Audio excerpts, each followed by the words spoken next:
था आपका हमारे चैनल में।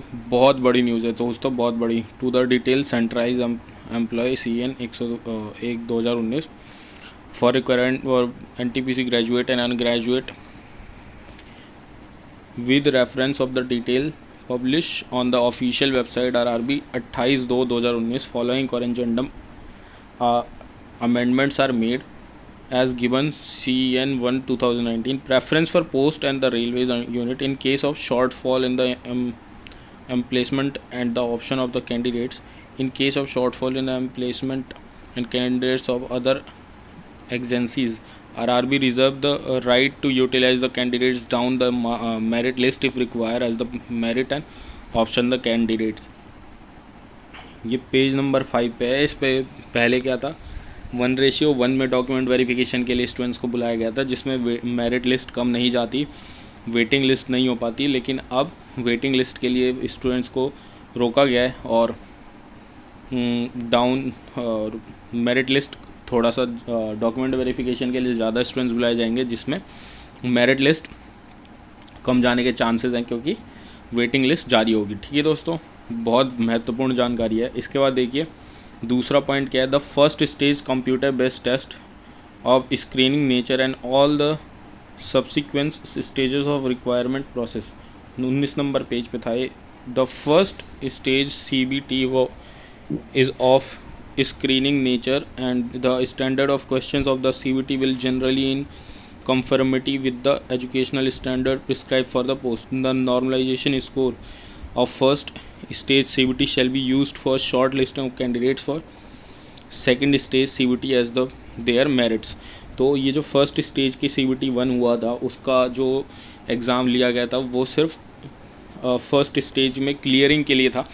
मीन्स स्टूडेंट्स को बस सिर्फ पास किया जाएगा सेकेंड CBT 2 के लिए, और इससे ज़्यादा कुछ भी नहीं।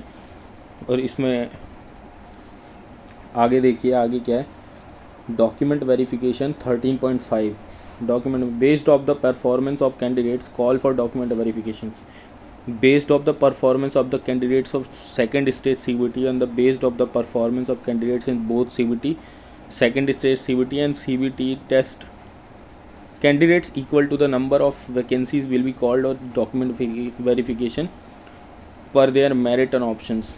और डॉक्यूमेंट वेरिफिकेशन के लिए स्टूडेंट्स को बुलाया जाएगा सेकंड में जितने स्कोर करेंगे उसके हिसाब से। आगे देखिए यहाँ पे चेंज किया गया है, as the given in the corrigendum dated 14/3/2019। उस समय क्या दिया गया था और अब उसमें क्या चेंजेस किए गए हैं वो सारी डिटेल दी गई है। Short listing for various RRB wise short listing of the candidate for second CBT shall be done at the rate of 20 times per vacancies may increase or decrease at the requirement of the railway administration. The short listing for second stage CBT will be based on the merit of the candidates. ये जो पहले ये था, अब देखिए अब क्या है, short listing of various RRB short listing candidate second stage will be done at the rate of 20 times of the vacancies.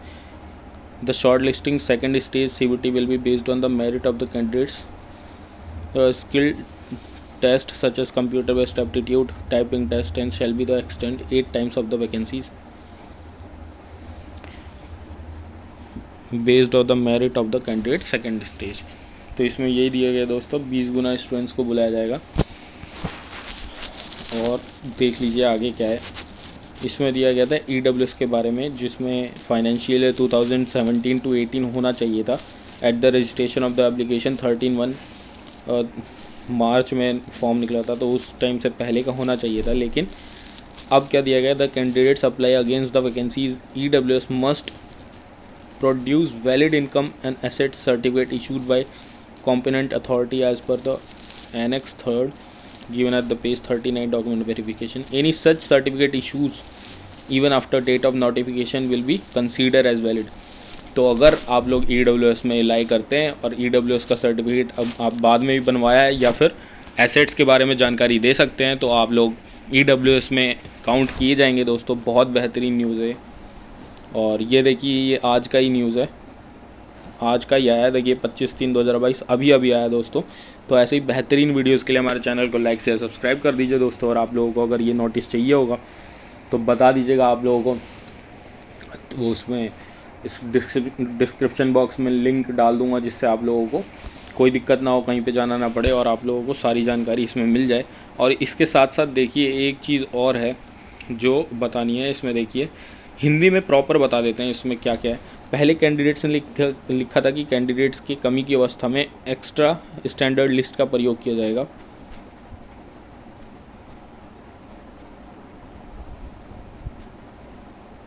जिसे बदलकर कहा गया कि मेरिट में नीचे के कैंडिडेट्स का इस्तेमाल किया जाएगा। जिस कैंडिडेट्स का चुनाव इत्यादि कैटेगरी में बना हुआ है उसे प्रोसेस में आगे अपनी कैटेगरी में ही रखा जाएगा। और इस लाइन को डिलीट किया गया कि एनटीपीसी में डीवी की वैकेंसी का 50% अतिरिक्त कैंडिडेट्स को ही बुलाया जाएगा। इस लाइन को भी डिलीट किया गया।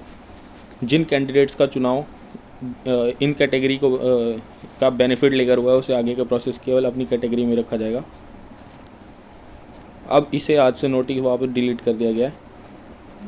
जब नोटिफिकेशन जारी किया गया था तब ऐसा लिखा था कि क्लोजिंग डेट से पहले ईडब्ल्यूएस सर्टिफिकेट होना चाहिए 14/3 फाइनेंशियल इतना। लेकिन आज दिनांक 25/3/2022 के अमेंडमेंट नोटिस यह किया गया कि नोटिफिकेशन के बाद भी बना हुआ ईडब्ल्यूएस सर्टिफिकेट वैध माना जाएगा।